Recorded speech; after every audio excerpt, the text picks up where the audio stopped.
اجي واحد السؤال اللي ربما كلكم طرحتوه، شحال تقريبا الطلاب كيخرج في النهار ولا شحال كيخرج تقريبا في الشهر؟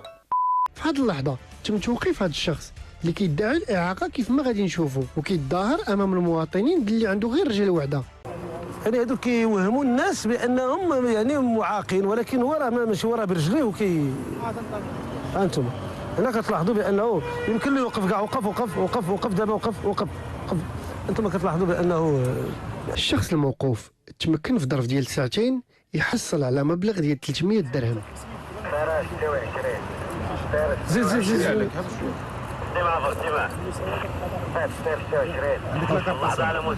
حط كل شيء، حط كل شيء، حط كل شيء، ما تخلي في يدك والو.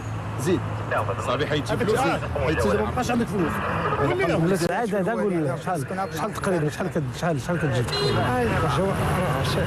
200 درهم ولا 500 في النهار. شاخ سيدي 500 درهم في النهار، يعني بعمليه حسابيه بسيطه كيخرج 1.5 مليون في الشهر. اخوان واقيلا غادي نمشي نخدم طلاب، الله يعاونكم.